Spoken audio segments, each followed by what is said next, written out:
요거는 이제 요것도 이제 같은 사진인데 색깔 칠할 거 이렇게 만든. 요거는 이제 일본 이런 엽서를 담는 엽서 봉투예요 이게. 근데 이거 일본 우키우에 방식으로 만들었죠 모파나. 그러니까 요건 이제 공중전화 카드고. 이거는 관광 엽서가 이제 70년 이렇게 이제 담장들이 바뀌어요.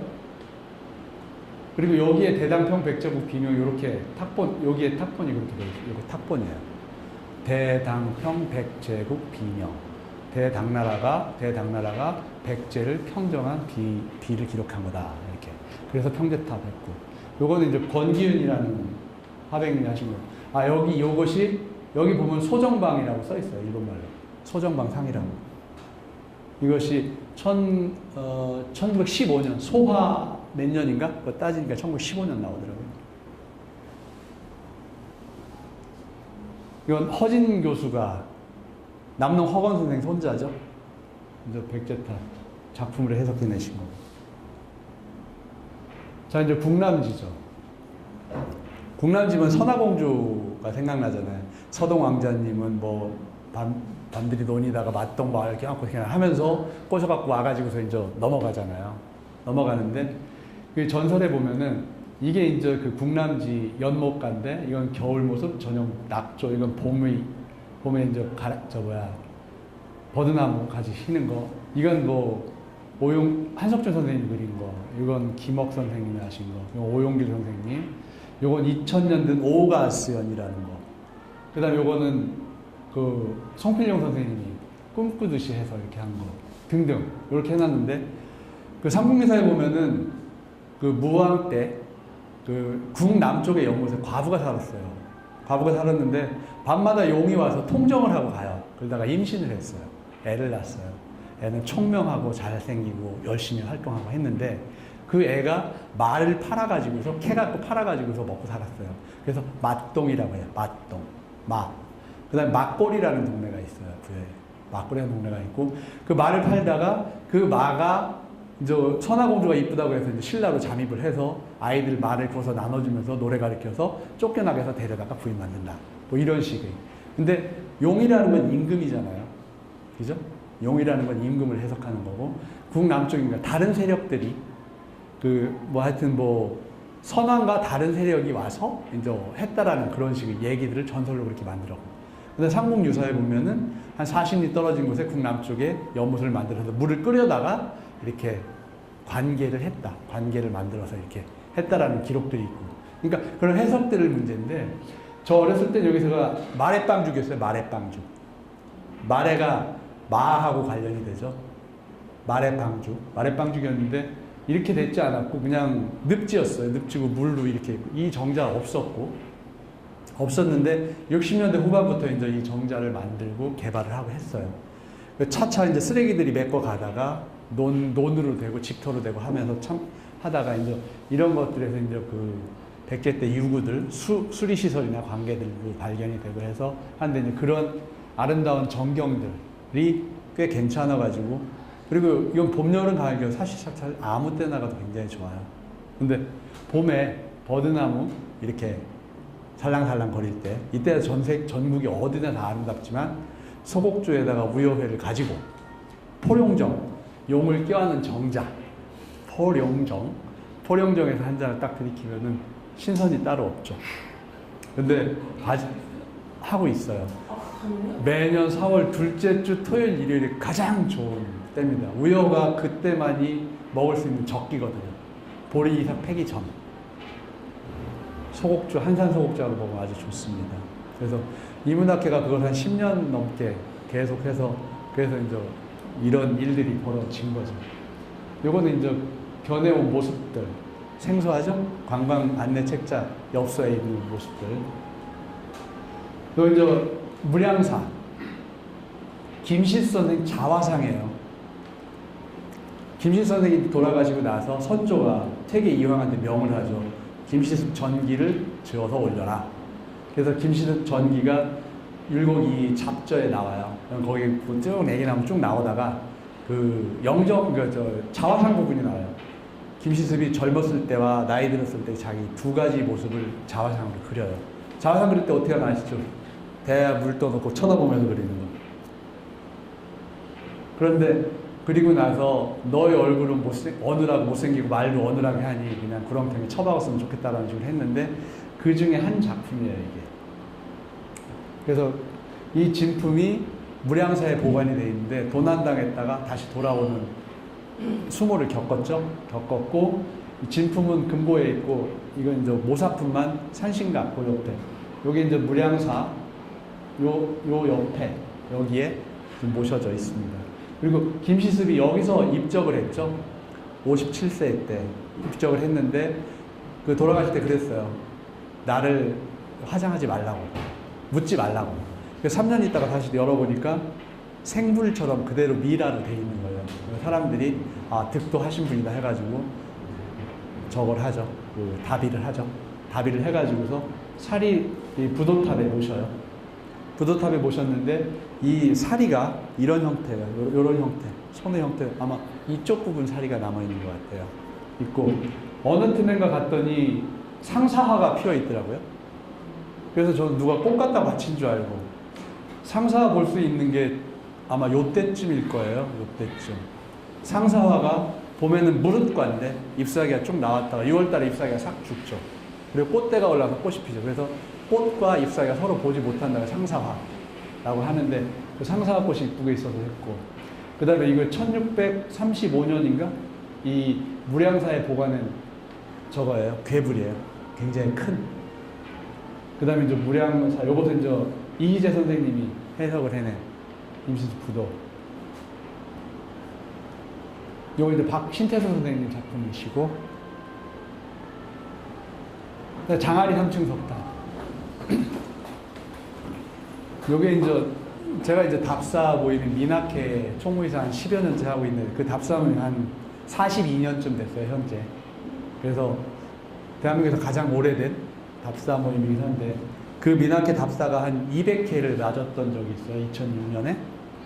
한 달에 한 번씩 하고 갔던 적도 안 갔던 적도 있는데 대략 한 200번. 그래서 그때 장아리 3층 석탑 가가지고 사진을 찍었어요. 여기 끝에 보세요. 노반. 요 위치하고 요거하고 좀 달라 보이지 않으세요? 요거하고 요거하고. 요 사진은 1920년대 유료원폰 사진이에요. 요거는 2006년 사진이고. 근데 이 사진과 이 사진이 요 노반이 요거 지금 거꾸로 돼 있거든요. 뒤집어져 있는 거예요. 근데 그거에 대한 얘기가 좀 있어요. 뭐냐면은 1960년대에 이 탑이 무너져요. 홍수 장마로 와해가 돼요. 와해가 돼가지고 보수공사를 해요. 보수공사를 하는 와중에 이제 보수공사 하는 팀들이 이 옆에 민가 있죠. 민가에서 유숙을 하면서 보수공사를 하고 맨 마지막에 이제 하는 와중에 여기에 그때 당시에 이제 군대를 마치고 오신 지금 80개 다 되신 김씨 아저씨가 딱 이제 봤는데 그 수리하시는 사람이 이걸 거꾸로 놓더라고요. 그래서 왜 거꾸로 놓으셨냐고. 그러니까 내가 했다는 증거야 라고서 들었다고 저한테 10여 년 전에 얘기를 해주셨어요. 그래, 그때는 저도 이 사진을 못 봤을 때예요. 그러다가 이제 박물관 전시들을 갖고 갔다 보니까 이 사진이 확 눈에 띄니까 그 얘기가 확 생각나는 거예요. 그 하신 분은 누구세요? 그건 돌아가셨지만 이건 기록에 남기 때문에 나중에 오프 더 레코드로 말씀드릴게요. 하여튼 그런 재밌는 일이 있어갖고 이걸 좀 원래 모양으로 좀 돌려놓으면 근데 탑이 굉장히 포스트 모던하고 멋있죠? 네. 이거 요새 작품으로 봐도 굉장히 멋진 그런 탑 중에 하나입니다. 그리고 이것이 이쪽이 막혀있는데 지금 이 탑 바탕 이쪽이 지금 동쪽이에요. 지금 트인 쪽이 서쪽이고 보통 절들도 남향으로 많이 트이거든요. 그러니까 배치 위치가 다 달라요. 아주 특이한 절터고 평안합니다. 그리고 문화재라는 것이 이렇게 있는 사진하고 이렇게 있는 사진하고 한 100년은 지났다고 생각해 보세요. 어떤 사진이 더 재밌을까요? 호흡하는 사랑과 호흡하는 그 시대 사랑과 호흡하는 문화재 참 정감 있지 않을까요? 복식사도 뭐 어떻게 볼 수 있겠죠. 이 문화자가 이때 당시에는 이런 사람들과 교류를 했었구나. 여기 사람이 없으니까 좀 너무 뻘쭘해요. 그래서 저는 이런 거는 안 좋아요. 여기 아마 어린아이를 한 명 세워놓더라도 그런 것이 더 좋지 않을까 하는 생각들을 해봅니다. 그리고 이 탑에서 발굴된 실제 사이즈는 요거예요. 근데 저는 요 불상을 굉장히 좋아해요. 상하로 만든 요 새끼손가락 사이즈예요. 얼마나 멋지세요? 잘생기셨고 앙화 연에다가 보살 서 있는 그다음 육개도 있고 이게 상하로 만든 새끼손가락 사이즈예요. 전 박물관 가면 이 불상 앞에서 한참을 자리를 못해요. 근데 이러한 사리 장엄구들이 이 탑에서 나왔다고 생각해 보면 더 멋지지 않으세요?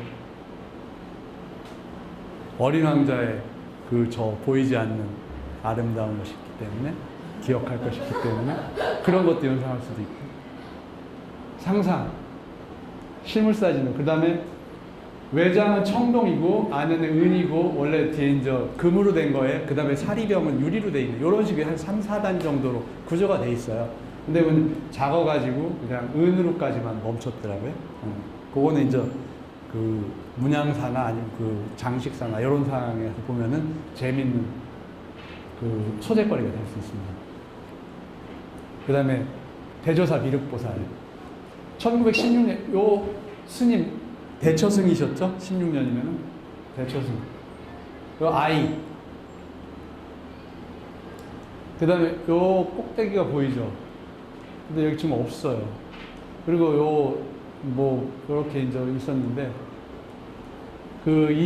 이 불상이 소나무가 옆에 하나 있는데 이것이 이렇게 일산처럼 아주 멋지게 돼 있는 그리고 이것은 논산의 은진미력이 18m고 이 불상은 10m예요.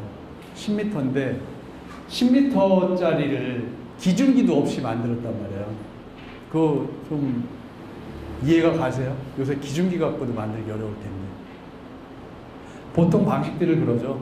그 고인돌 만들듯이 기둥 세우고 흙으로 메꾸고 돌을 굴려가지고 쌓아놓은 다음에 흙 치워가지고서 만든다.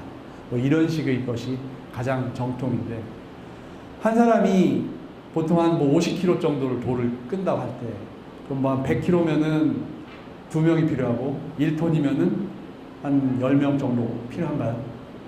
근데 이제 이런 것들 다 이 큰 돌이 한 몇 톤쯤 됐을까요? 한 10톤은 넘었겠죠. 그럼 몇백 명이 동시에 해야 되는 그런 상황들.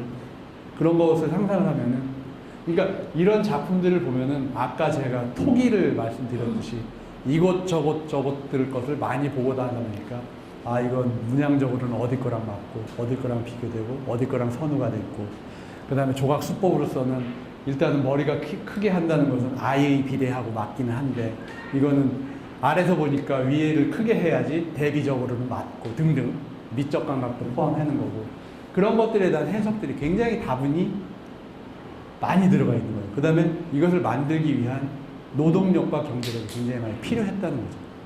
그런 것들에 대한 상상력을 가지고서 이걸 보시면 더 재미있겠죠. 그 다음에 조용식이라는 사람이 해석한 거, 그 다음에 김옥이라는 분, 뭐 이런 식으로 또 해석을 해내셨어요. 이건 위에가 없죠, 이건? 그거는 뭐 그 주지스님도 모르시더라고요. 주지스님은 없어진지도 몰랐어요. 제가 사진 보여주기 전에는.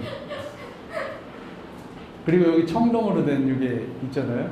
이것은 아까 사진에서는 없었잖아요. 청동으로 된 게 없죠. 청동 연꽃이 없죠. 여기 이렇게 꽂힌 거, 이렇게 꽂힌 거. 여기도 없죠. 근데 여기는 지금 청동으로 된 걸 그려내셨죠?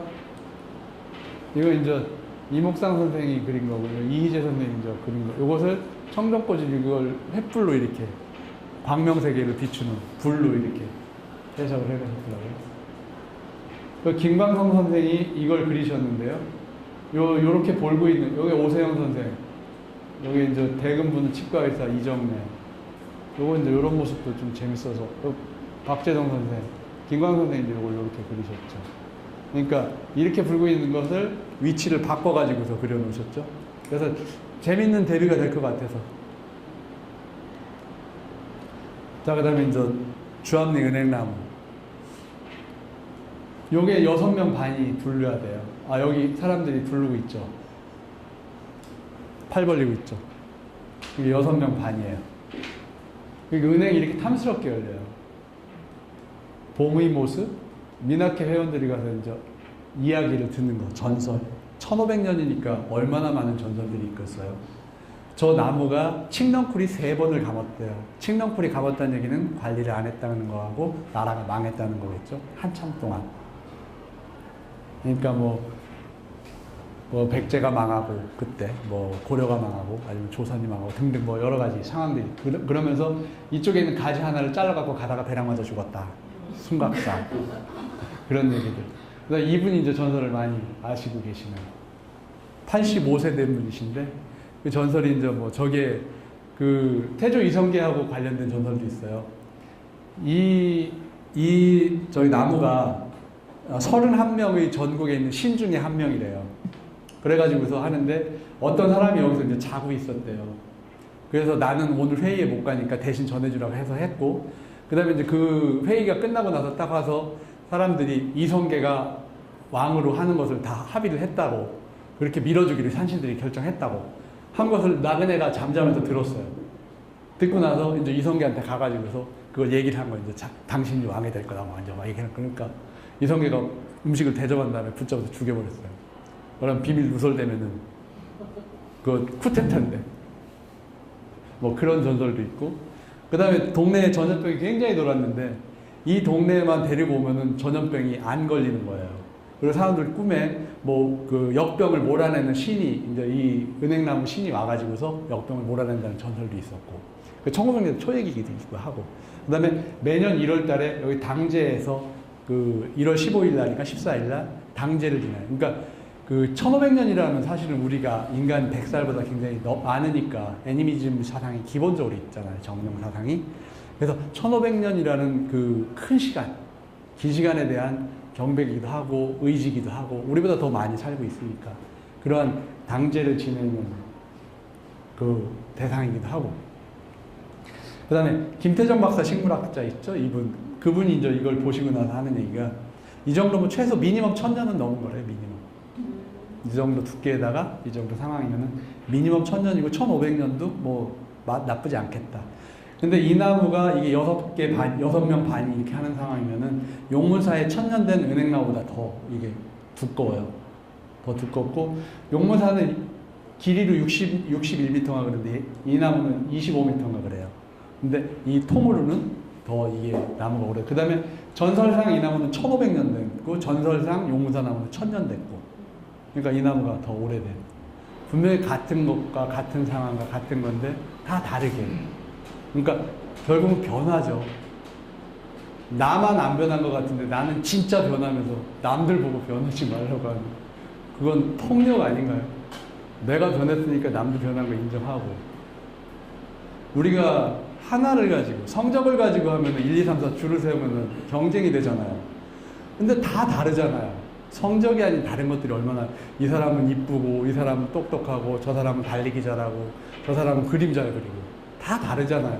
그 다른 것들을 서로 키워주면서 서로 살아가는, 그 다르기 때문에 세상의 융화가 일어나는 거고, 다르기 때문에 또 뭐 같이 보일 수 있고 뭐 그런 상황들.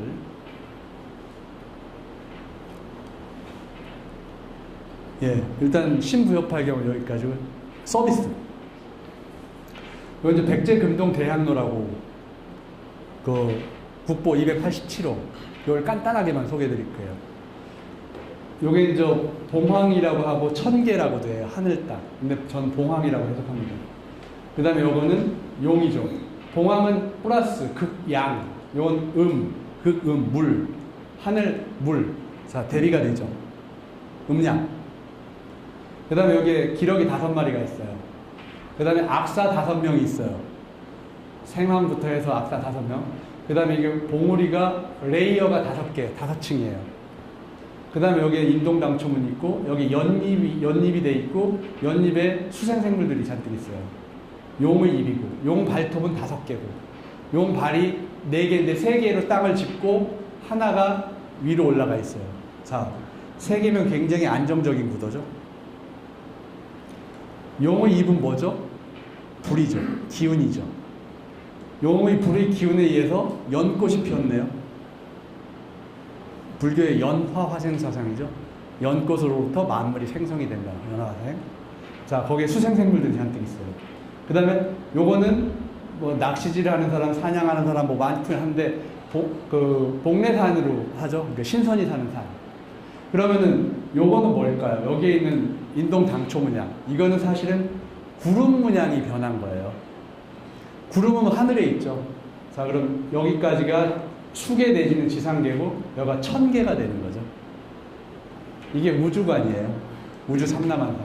그 다음에 산해경에 보면은 태평성대가 되면은 봉황이 절로 날라와 음악 소리를 내며 춤을 춘다. 자, 보십시다. 이게 용도가 향로예요, 향로. 향로는 뭐죠? 향을 피우는 거죠. 여기에 구멍이 지금 10개가 있어요. 그럼 여기 이게 뚜껑을 열고, 이 뚜껑을 열고 향을 집어넣은 다음에 불을 피면은 구멍으로 연기가 모락모락 올라오겠죠. 뭐, 요런 거 비슷하게 될까요? 그러면은 이 봉황이 보였다, 안 보였다, 보였다, 안 보였다. 춤추나요? 그죠? 상상이 되세요?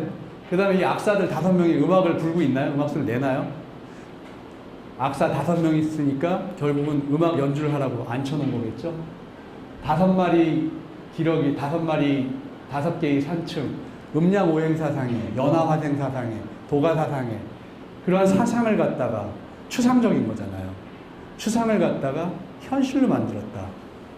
추상을 글로 쓰는 거, 글로 쓰는 걸 말로 옮기는 거, 말로 쓰는 걸 형상화시키는 거, 다 단계가 굉장히 높은 단계들이죠. 어려운 단계들이죠. 이런 정도의 예술품을 만들어낼 수 있던 것이 백제의 공예 실력이다.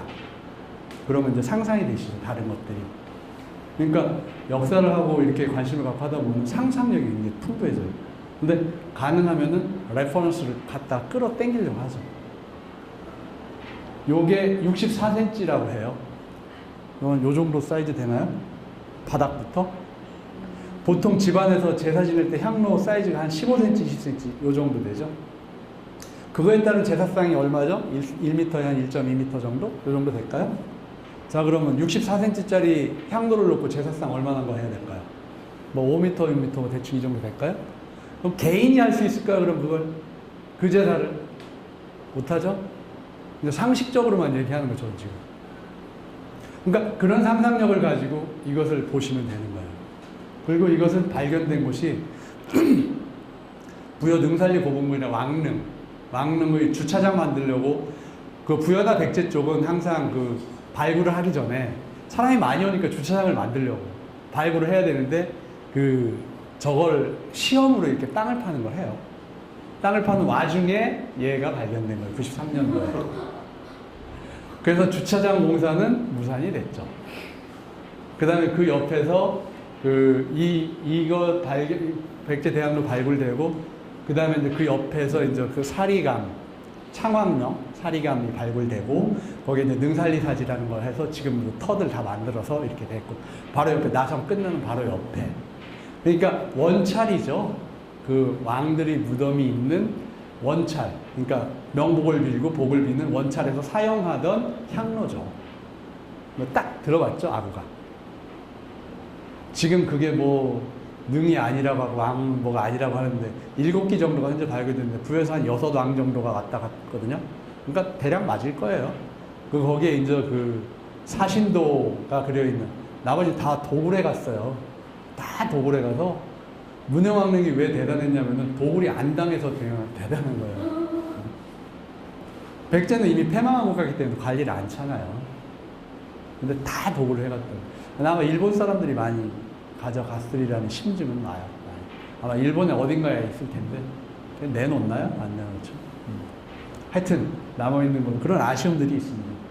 그러니까 쪼가리 하나 갖고 확대하기도 하고, 멋진 거 갖고 축소해서 붙이기도 하고, 카피해서 붙이기도 하고.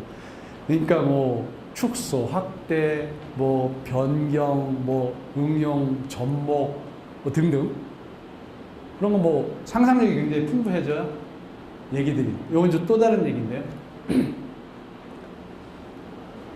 나당연합군이 쳐들어와가지고서 유인원도 장군으로 와요. 그래서 부서산에서 이런 식으로 1900년대 초반에 발굴이 돼요. 새토막에 나가지고. 그때 당시에는 비석이 이렇게, 여기 보면 용 발톱 보이시죠? 용 머리죠? 용 비늘이 보이시죠? 이것이 600년대 중후반에 만들어진, 그러니까 1900년대니까 1300년이 지난 상태의 모습이었어요. 그리고 이로부터 100년 정도 지난 후의 모습이 이 모습이에요. 이해되세요? 1300년 동안 유지가 됐는데 100년 만에 없어졌어요. 이건 누가 훼손을 했겠죠. 그라인더 가지고 작업을 했겠죠. 열심히.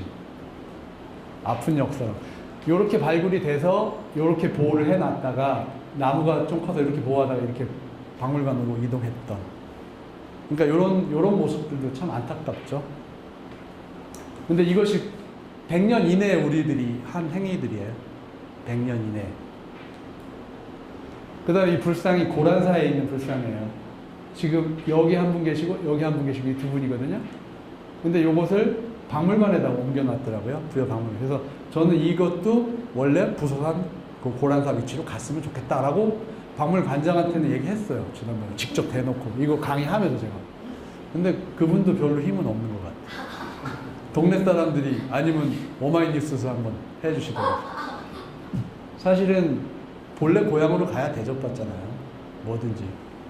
박물관은 수천 개, 수만 개 중에 하나인데 여기 가면은 유니크가 되는데 완어부댐을 왜 만들어요? 유니크를 만들어야지. 요것은 만화가들, 화가들하고 제가 했을 때 요거 이제 그렇죠. 화가들하고 부여전시, 서울전시 했을 때 모습이고 왕릉 올라가서 그냥 찍어버렸어요. 사실은 왕릉 맨 위에 무덤 올라가서 전망을 보면은 좌청룡 우백호에서 다 보여요. 모든 무덤 볼 때는 꼭 머리자리 위로 올라가서 보세요. 잠시 실례한다고 얘기하고. 거기 가야 진짜 모습을 볼 수 있어요. 근데 우백호가 상했어요. 부여고등학교 가탐자리인데. 그래서 뭐 123년밖에 못했나 한 생각을 해봤어요. 네. 그 다음에 고암 정병래 선생님 아까 팔경 이렇게 돌 두 덩이가 이렇게 되는. 그 다음에 만화가 선생님들이랑 가서 했던 전시도 했었고 박재동, 이희재, 오세영, 김광석 이게 왕릉에서 오면서 찍은 건데 이건 참 잘 찍었어요. 네? 그 기러기가 아니고 천개 내지는 봉황. 그 밑에 기러기 5마리가 있어요. 보시죠.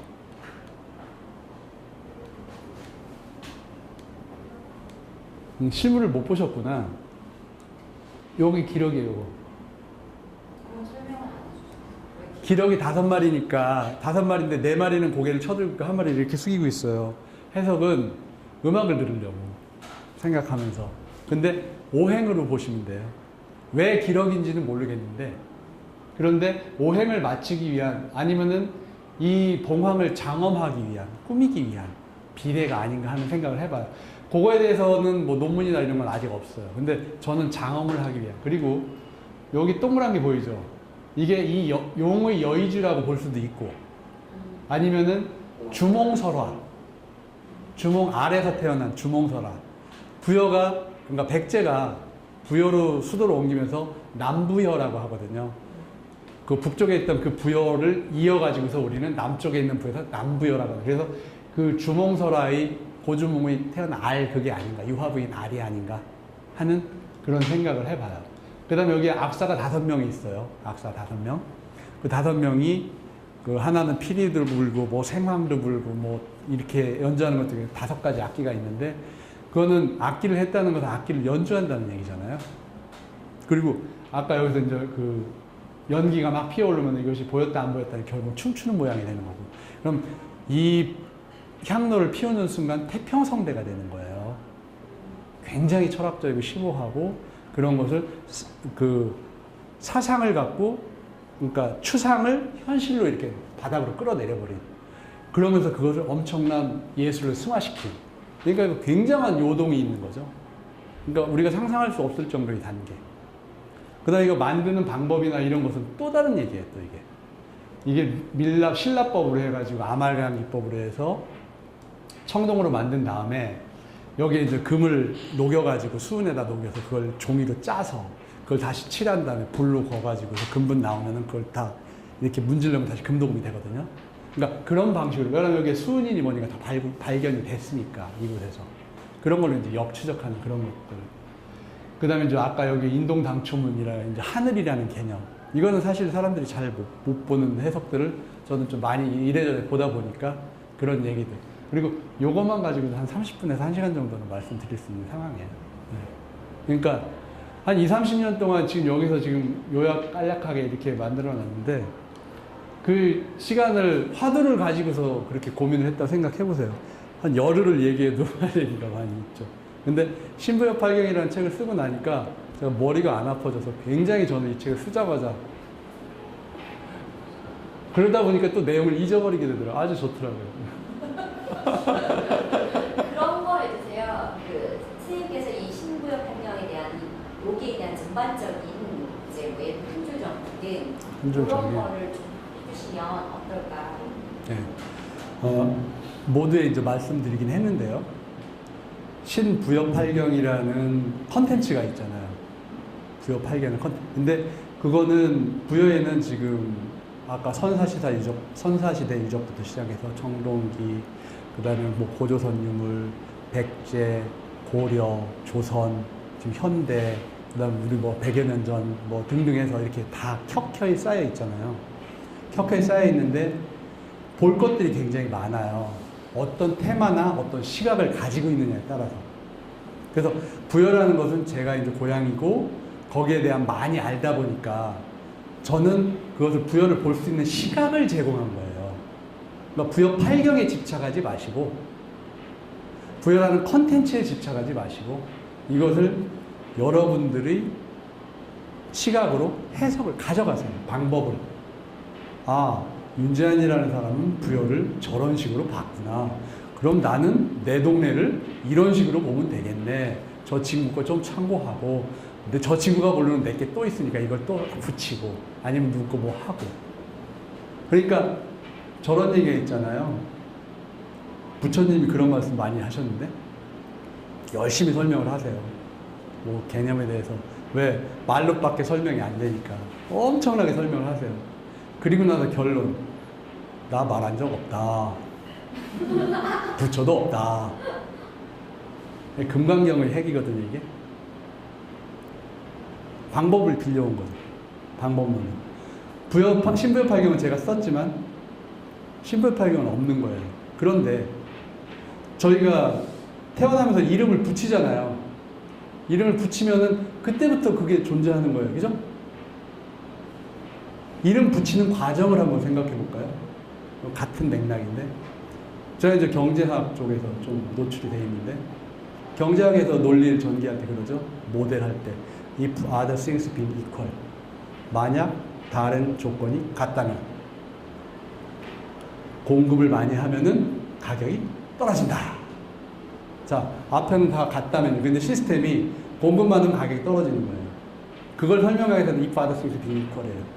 근데 그것이 얼마나 허망한지 한번 풀어볼까요? 생산하는 회사가 만약에 뭐 이거라고 하십시다. 이걸 만드는 회사가 A라는 회사 3M 하나밖에 없었어요. 근데 얘를 생산을 3M이 많이 해요. 그럼 얘 가격이 떨어지겠죠. 단순히 요 논리만 보면. 근데 얘가 잘 팔리고 하는 거 보니까 3M만 만들어요. 다른 회사들이 현장에서 계속 만들잖아요. 다른 사람 만들. 그 다음에 살려는 사람도 한두 명 있었던 게 아니고 또 살려는 사람 또 늘어나는 경우 변화가 막 일어나죠. 결국은 무슨 개념 설명을 하기 위해서 다른 것을 컨스트레인트, 서브젝트를 해버리는 거예요. 제약을 딱 걸어놓는 거예요. 그것이 무슨 개념을 배우기 위한 가장 좋은 방법이죠. 자, 그러면은 그런 개념을 갖고 있다고 하면은 그걸 역으로 해석하는 방법. 그 툴을 알면은 누가 뭐 이걸 딱 보면 아, 쟤는 뭐 어떤 상황이고 그래 이렇게 해서 경쟁도 생기고 해서 현재 상황에서 이런 상황이구나 딱 이해가 되잖아요. 인코딩과 디코딩 개념이잖아요. 제가 여러분께 아까 엿보라고 말씀드렸던 그거 저 인코딩 과정을 설명을 드린 거거든요. 디코딩은 그거 엿으로 가면 되는 거잖아요. 그리고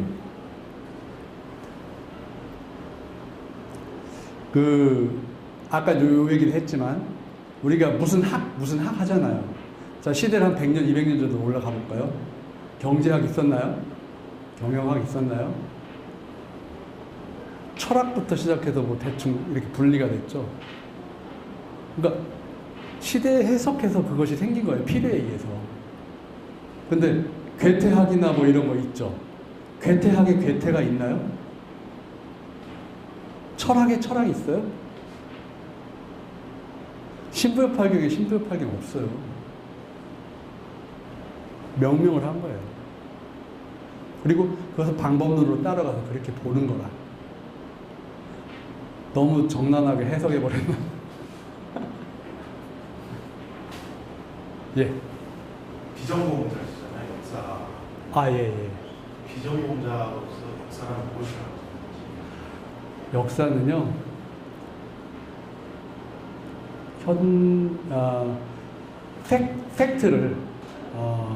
팩트를 기록한 것을 시대에 따라서 재해석을 해내는